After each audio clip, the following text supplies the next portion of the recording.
Hey mga buddy, welcome to Mab Auto kung bago ka lang dito. And welcome back kung lagi ka nang nag-aantay sa mga videos ni Mab Auto. And for today's video, we will have NVH, handling test, braking test, power test ng 2023 Suzuki Desire mga buddy.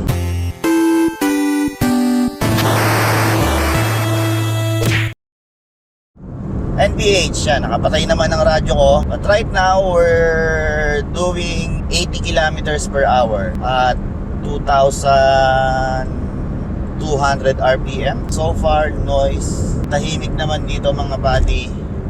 Medyo naririnig ko yung gulong o yung goma. Naririnig ko yung mga dumadaang motor. Ugong, wala naman akong ugong na naririnig. Gawin natin 100 kilometers per hour mga buddy. Yan, at 100 kilometers per hour, tahimik pa rin. Wala pa rin ako naririnig na ugong. Yun, narinig ko rin yun. Yung punta ng gulong niya. So far, tahimik naman dito sa 2023 Suzuki Desire while cruising at 90 kilometers per hour mga buddy. Very peaceful as of now. Anyway mga buddy, more NVH dyan sa may Calax. Nasa Calax na tayo mga buddy. Ngayon ko lang napansin, ito nga, dahil yung kalsada dito is hindi ganun ka-smooth. Matetest mo talaga yung yan, gaya nyan, harshness. Medyo merong dump na ganun. Kumpara sa mga subcompact na na-test drive ko lately mga buddy, medyo harsh to. Medyo harsh, mas matigas. Pero kung hindi nyo ka napapanood yung mga subcompact na yon, ilalagay ko lahat yung links description sa baba mga buddy.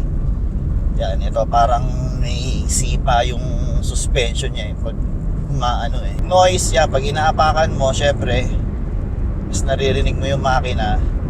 Pero dito mas pronounced yung tunog.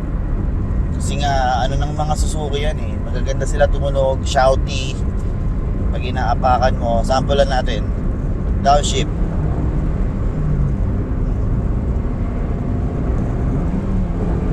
Yan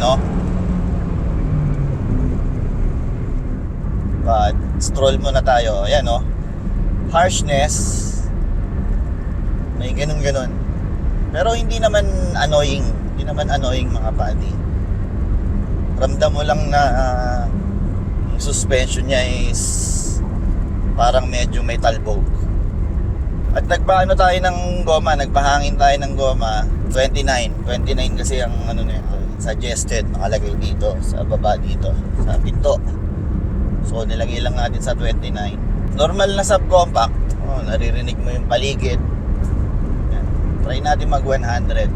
Kanina sa S-Lex may hangin konti, may naririnig ako saka yung auto parang nung hinahangin medyo gumagalaw. Napakagaang naman kasi netong auto na to mga buddy. Kaya siguro malakas na hangin, ramdam mo na gumagalaw yung auto. Mas harsh siya sa Honda City RS. Hindi naman harsh yun road sailing nga yun Ibig ko sabihin mas matigas ng konti doon mga buddy. Pero nasasalo niya naman yung mga imperfection sa kalsada. Vibration at 100 kilometers per hour kung makina, wala, smooth puro suspension vibration lang ang nararamdaman ko dito mga buddy.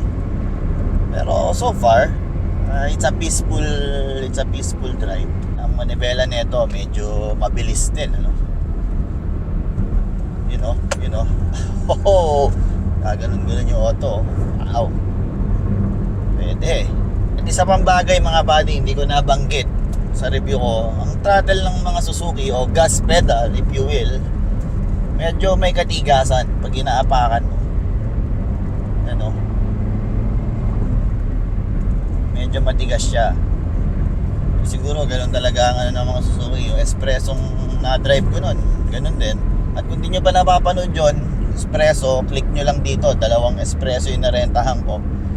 Click nyo lang yung pop-out banner na yan or yung link sa description sa baba mga buddy para mapanood nyo yung review ko sa espresso.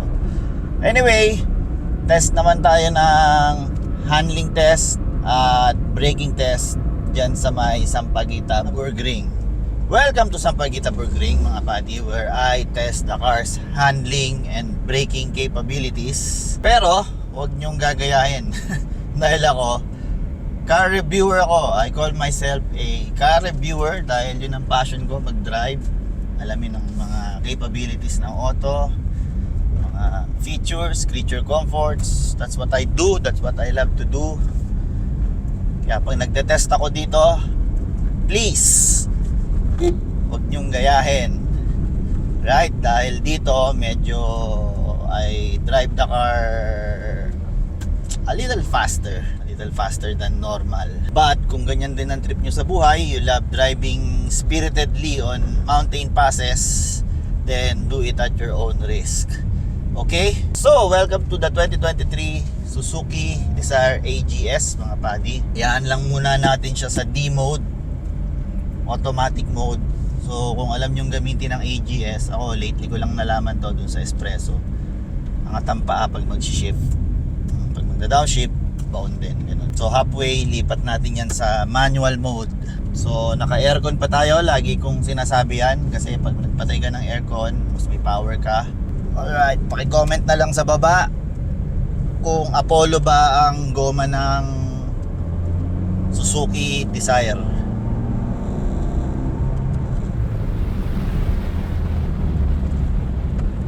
Right. Ang sharp ng handling ng Dzire mga buddy. Oh. As in sa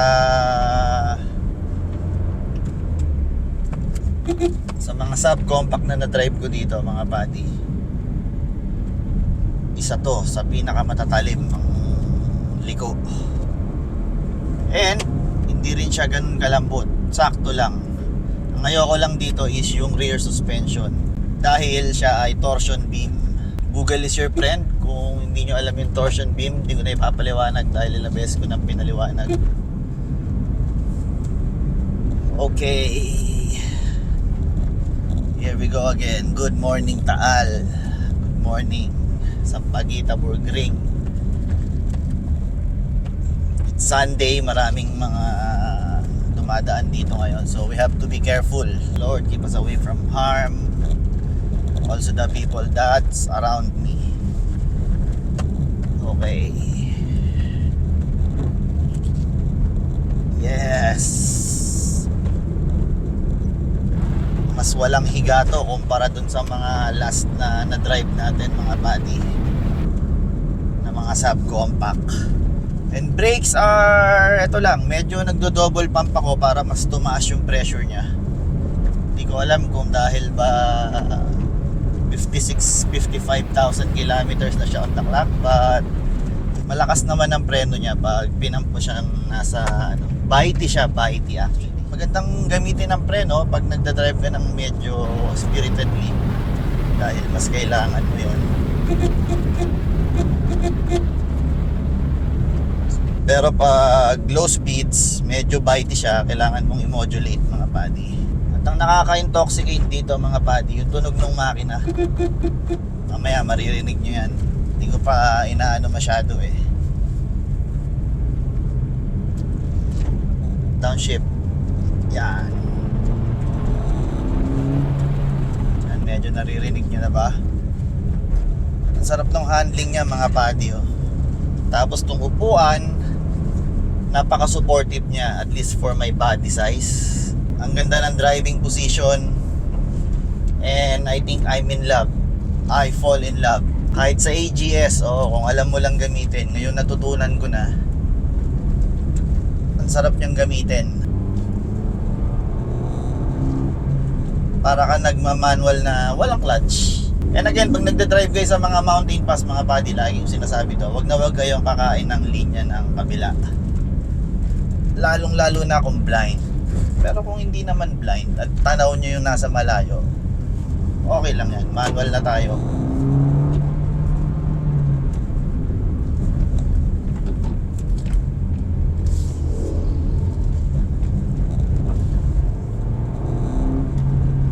Ganda ng tunog. Woo! At talim lumiko. Hindi naman sports car talim. Pero for what it is, sa lahat ng mga subcompact na na-drive ko, ito na yata yung number 1 na pinakamatalim.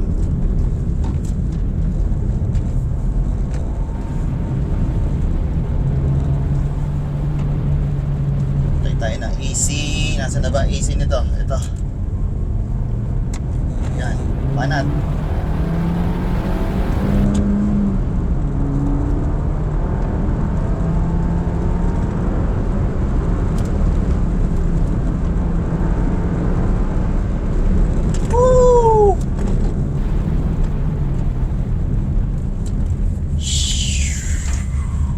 Medyo may wiggle doon under hard braking sa puwet.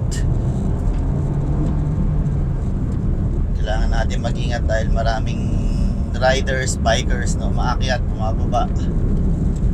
So we have to be eagle eye. Downshift, second gear, ganda ng tunog, kaka-intoxicate mga buddy.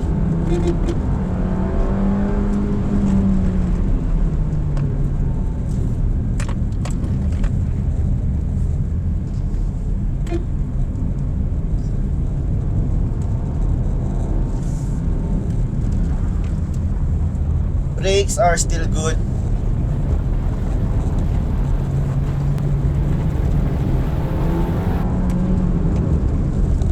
Woohoo!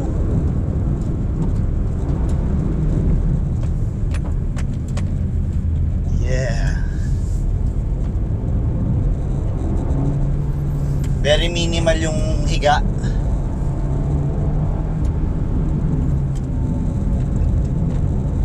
Love na ako sa Suzuki na to mga buddy. Gusto ko tuloy i-try yung Swift.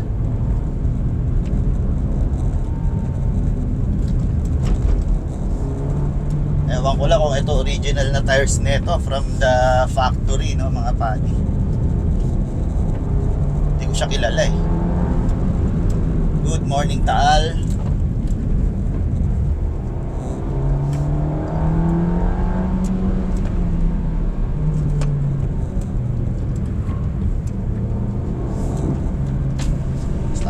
Na.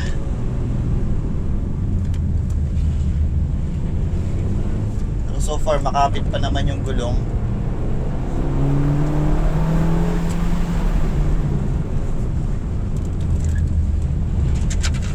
Welcome to the technical part of Sampaguita Burgring. Yes. Nga pala, bago yung camera setup natin. Actually, ginagawa ko na yan dati. Let me know sa comment section kung gusto nyo yung ganyang camera setup. Parang hot version. Woo!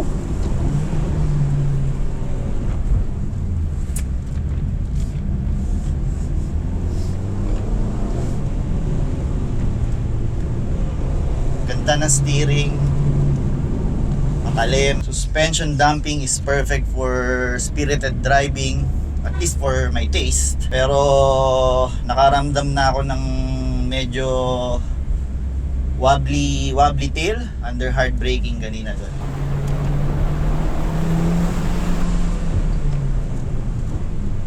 Yes. So far tires are good.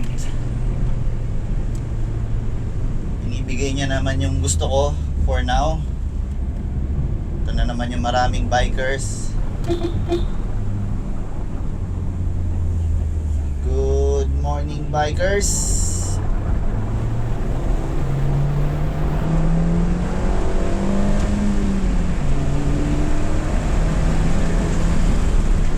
Woo! Woo! Under hard braking talaga, medyo lakas kasi ng preno eh. Nagwawabli yung tail niya. But it will not always happen dahil di naman kayo magdadrive ng ganun, di ba?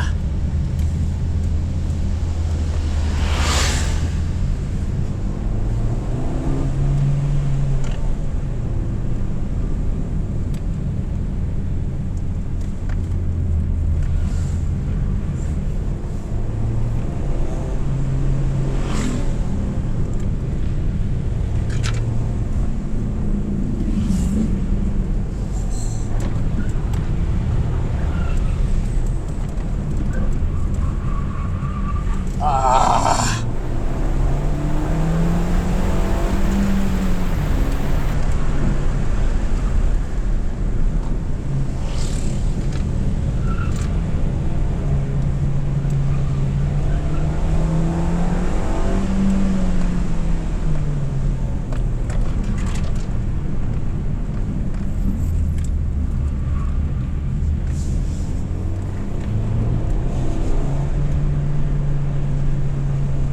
Nice view.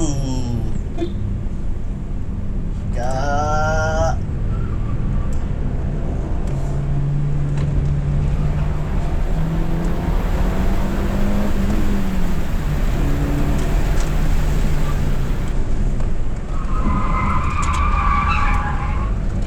Woo! Naramdaman ko tumutupi yung gulong.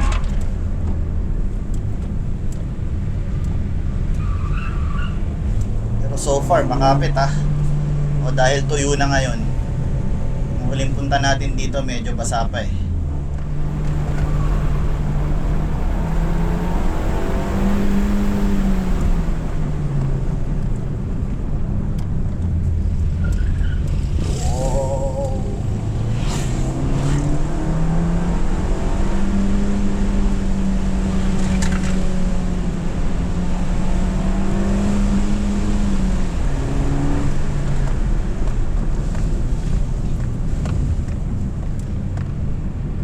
Alright. Sarap ng handling niya mga buddy. Brakes are good. Kailangan mo lang i-modulate ng tama. Again, we caught up on traffic. Sound is intoxicating. Sinasabi ko, madulas ang lupa.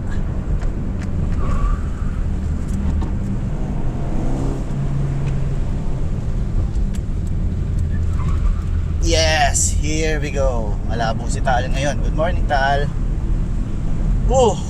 Alright, aircon. Para lumamig ang makina.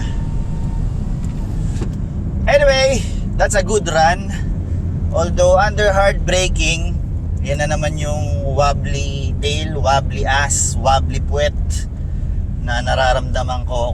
Parang common sa mga parang common sa mga torsion beam rear suspension mga buddy. Pero steering wheel is absolutely masarap. Masarap siyang gamitin. Acceleration, torque is napakasarap mga buddy. Ewan ko kung bakit dito nag-claim ng class leading sa torque. Dahil para sa akin mga buddy, torque is more important than horsepower.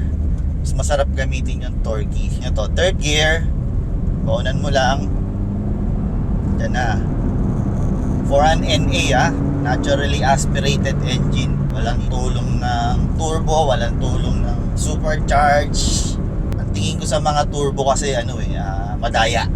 In terms of engine, kung makina lang, ganda ng makina nito mga buddy. I mean in terms of power delivery, low end torque.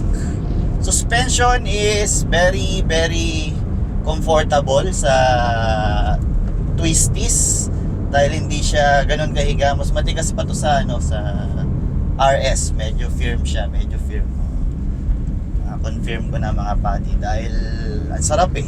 Wala akong takot na ihiga-higa siyang ganun eh. Umihiga siya very konting-konti which is dapat normal, hindi yung sobra naman. Braking is nagdo-double pump na ako para mas tumaas yung pressure kasi pag one pump almost half, pero pag dinoble mo yun, one fourth pa lang ng pedal, andun na yung hard bite. 1, 2 yun. Ang suspension nito mga buddy, pag may mga uneven na biglaan, nasasalo niya. So yun yung medyo nagpapa-hard doon. Syempre, hindi ka dinuduyan, biglang tigil lang. Yun, ganun. Pero I love it. Gusto ko yung mga ganung suspension. Mas ako doon, mas kampante kesa naman doon sa mga dinuduyan. Yung mga RS, sakto lang yung lambot. Hindi ganon, hindi yung biglang salo. Ito, biglang salo, pero hindi naman ganong katigas. Yun ang suspension ni Desire mga buddy. Anyway, power test naman tayo mga buddy dyan sa may Sungay. Welcome to Sungay mga buddy, where I drive normally and test na rin yung vibration, noise, harshness. Nasa normal D mode lang tayo sa transmission. At yan na, nararamdaman ko na yung harshness nung suspension niya mga buddy. Pero hindi naman sobra, pero ramdam mo lang talaga yung ganun. Kumpara sa ibang na-testing natin na subcompact car, ito mas ramdam mo. Third gear. Yan. Sungay. Pag magda-downshift, angat ang paa, lubog. Yan. Mag-upshift, angat pa, tapos balik sa throttle. Automatic naman siya nagda-downshift pag nagbabagal ka.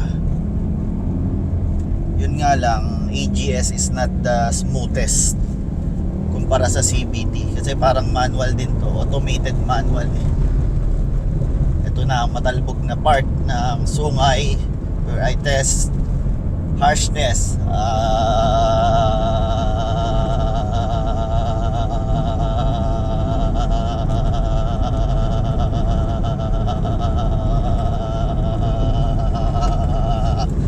Using vibrato. Ayun, ganun. Medyo may rinig nyo naman. Mga ganun mga buddy. Downshift. Second gear. Maganda talaga low end torque ng mga Suzuki. Downshift. Oh. Downshift.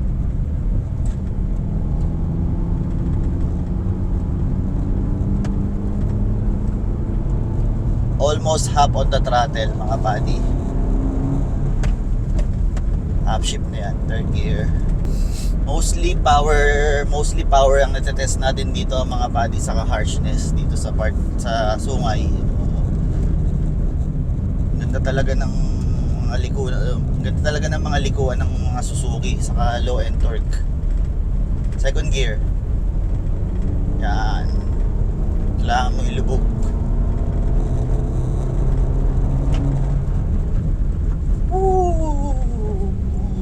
We caught up on traffic. Testingin natin yung akyatan niya. Yan, naka first gear lang siya. First gear. Siko-siko to eh. At ito na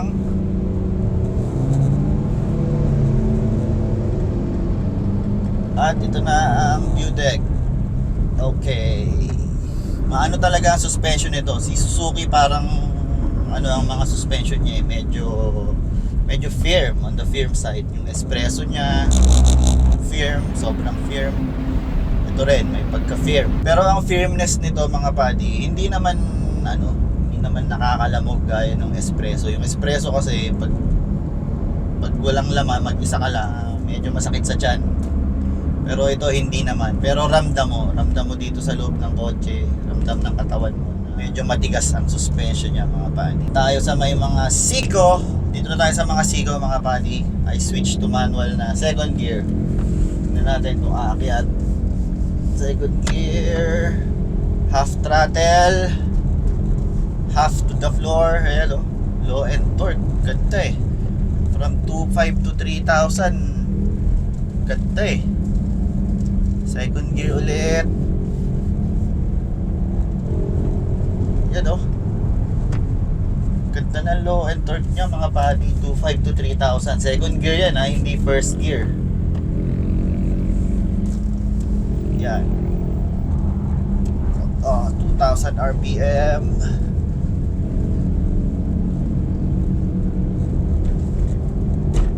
Yan na, 2.5. Oh. Ito, Siko.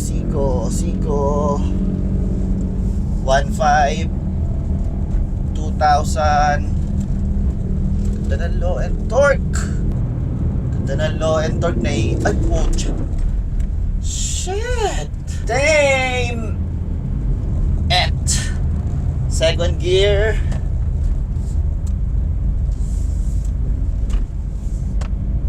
yan mga padi. 2,000 RPM, 2,500 RPM. Yan na, tinig mo na yung makina. Diba? 2,500 to 3,000, ang ganda. Woo! Ganda sumigaw, ganda ng tunog, torque siya at low end. Kung alam mo lang gamitin yung AGS, may enjoy mo tong kotse na to. Nga lang, wala kang cruise control or yung mga lane keep assist. Meron ba ang variant ng Suzuki na ganon? Syempre, magmamahal na yon. Di kumpara dito, 819,000 lang. Kasi compare mo sa mga competitors niya na nasa 800 or sub 800,000. And I love it. I love it. Kino-consider ko siya mga buddy.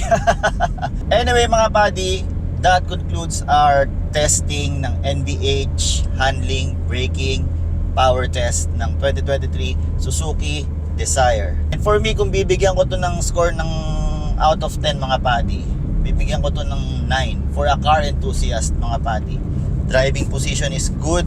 Yakap na yakap ako ng upuan. Steering wheel is quick. Yan. Steering wheel is quick mga buddy. Suspension is just firm enough to have fun.